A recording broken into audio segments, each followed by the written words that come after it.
Target ang mga masiselang isyu ng lipunan na sangkot ang ilang mga ahensya ng gobyerno at mga personalidad.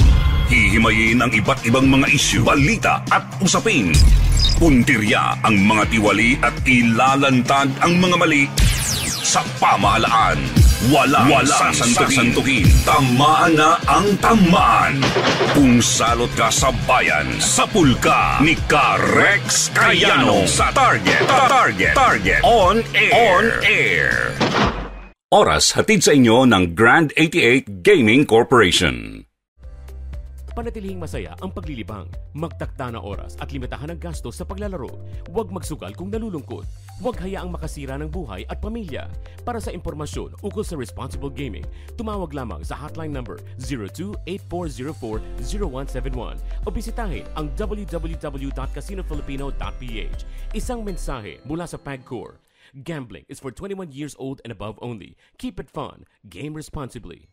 Meron pong hinain na House Resolution 826. Meron pong hinain mga kaibigan si Congressman Odi Tariela na naglalayong magtayo ng DFA Consular Office sa lalawigan po ng Occidental Mindoro. Abay, good news! Samula ako dyan sa Occidental Mindoro, ha? Napakaganda.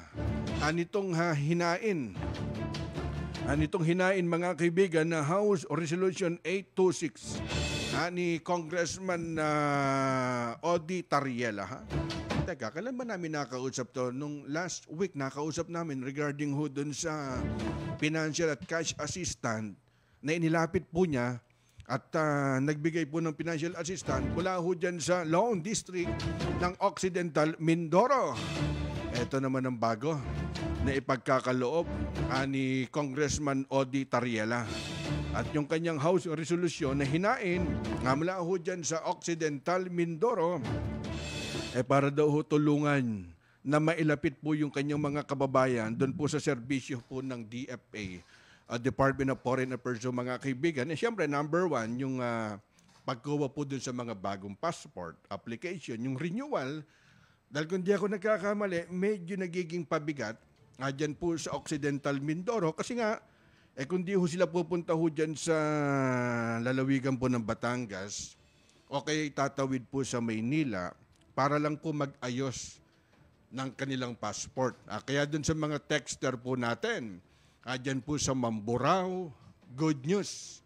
Itong hinain na resolusyon ni Congressman Odi Tariela, itong House Resolution na 826 regarding po dun sa ang plano magtayo ng DFA Consular Office dyan po sa Occidental Mindoro. Ha? Napakagandang balita niya. Kesa nga naman tatawid pa po sa Batangas, magbabarko, magrororo. Tapos pupunta pa ho ng Maynila para lang po dun sa new application or renewal po ng passport. Bagamat may mga online na rin, mas maganda pa rin po yung plano ni Congressman Odi Tariela. Mula ho dyan sa Occidental Mindoro. Oras hatid sa inyo ng Grand 88 Gaming Corporation.